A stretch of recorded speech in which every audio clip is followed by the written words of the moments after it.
Un homme désespéré rentre chez son médecin et lui dit: docteur, je n'en peux plus, j'ai essayé toutes les solutions, tous les régimes, mais je n'arrive pas à perdre du poids, ça fait déjà des mois.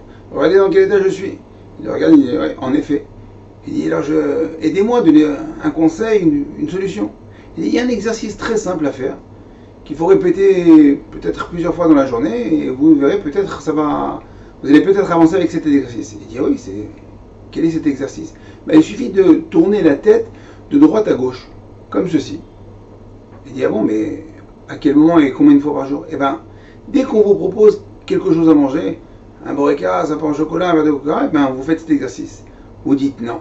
Eh oui, dire non parfois c'est positif. Il faut savoir parfois renoncer aux bonnes choses. Ces bonnes choses qui nous font tellement de mal, ces bonnes choses qui ne nous font pas avancer ou qui ne nous font pas perdre du poids. Eh bien, si on est pareil pour le régime, il en sera ainsi pour notre régime, pour notre poids de mitzvot et d'averot. Il faut savoir parfois dire non, même si c'est gênant, même si on n'ose pas. Eh bien, c'est comme ça, c'est avec le négatif qu'on pourra avancer. Et à ce sujet, il y a une belle histoire que le Chafetz Chaim raconte toujours à la période de Rosh Hashanah. Nous sommes à une semaine du Yom Hadin. Et peut-être beaucoup d'entre nous n'ont pas réussi à prendre une nouvelle mitzvah ou un nouvel engagement pour l'année à venir, pour arriver le jour du jugement. Alors écoutez cette histoire. Un jour, le tsar en Russie devait visiter tout son royaume et devait aller de village en village. Alors évidemment, c'était une préparation. Chaque maire de la ville ou de la commune préparait ses habitants. Il dit: voilà, le tsar va venir dans 15 jours. Alors un prépare il préparait un grand buffet, l'autre il va préparer le grand orchestre. Et donc chacun se préparait, il mettait les costumes, le tapis rouge, il décorait la ville. Bon, alors on passait de ville en ville et Baruch Hashem, pour eux, tout allait bien. Parce que si le tsar était mécontent, ben, évidemment il allait avoir des sanctions. Mais il y avait un village terrible. Là-bas, c'était des gens complètement sauvages. Dès qu'ils voyaient un étranger arriver ou des nouvelles personnes qu'ils ne connaissaient pas, ils leur jetaient des tomates, des pommes de terre. Bref, ils hurlaient, ils savaient à peine parler. Des vrais sauvages. Ah, il dit: mais comment on va faire avec ce village-là? Ils peuvent faire en sorte que le tsar s'énerve contre tout, en fin de compte, contre tout le monde, et tous les villages voisins vont prendre à cause d'eux. Alors qu'est-ce qu'on peut faire avec eux? Alors il réfléchit, attends, il dit: écoutez-moi bien, moi je vais aller leur parler.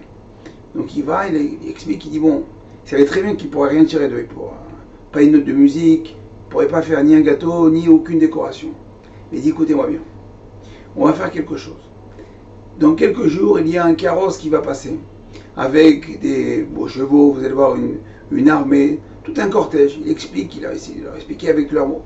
Voilà, on vous demande une seule chose. Ah oui, quoi, comme ça, un petit peu sauvage, je dis: qu'est-ce qu'on fait? Il dit: vous savez quoi, vous allez rien faire. Vous allez rester immobile, on vous demande juste de ne rien faire. Ne faites rien, d'accord, jusqu'à l'arrivée du cortège. Quand le cortège arrive, jusqu'à qu'il parte, ça prendra quelques jours, mais juste ne faites rien et tout se passera bien. Nous dit le Chafetz Chaim, et bien parfois, c'est vrai, on arrive à quelques jours du Yom Hadin et on n'a toujours rien pris, on ne sait pas quoi faire, on ne sait pas quoi prendre de nouveau, quelle mitzvah, quoi faire. Il dit: vous savez quoi, ne faites rien. C'est-à-dire, ne faites rien. Les avérotes qu'on avait peut-être l'habitude de faire, les choses qui n'étaient pas communes ou les choses qui n'étaient pas aptes à la Torah, alors pendant cette semaine-là, ne les faites plus. Celui qui est habitué de parler d'une certaine façon, de voir certaines choses, tu sais quoi, on t'a dit de ne pas prendre quelque chose de nouveau parce que on n'est peut-être pas capable de rajouter. Mais au moins, ce que tu as l'habitude de faire et que tu sais que c'est pas très bien, et bien pendant une semaine, ne le fais plus. Alors à Botaï, on est à une semaine. Dans une semaine, c'est le Yom Hadin. On va passer un à un. On va présenter notre dossier pour redemander à Kadosh Baruch Hu un nouveau crédit de 365 jours.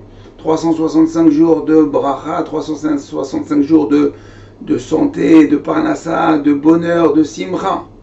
Alors peut-être ça vaut le coup, pendant une semaine, d'éteindre la télé, d'éteindre le téléphone, de se déconnecter des Instagram et de toutes ces choses-là. Une semaine pour 365 jours. Ah, vous allez me dire, c'est peut-être c'est du tménique, j'arrête pendant une semaine.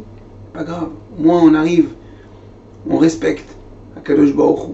Il est là, on va se présenter devant lui, on se présente bien, propre, clean comme il faut. Alors je vous dis bon courage, Be'atzlacha, et à bientôt. Kol Tov.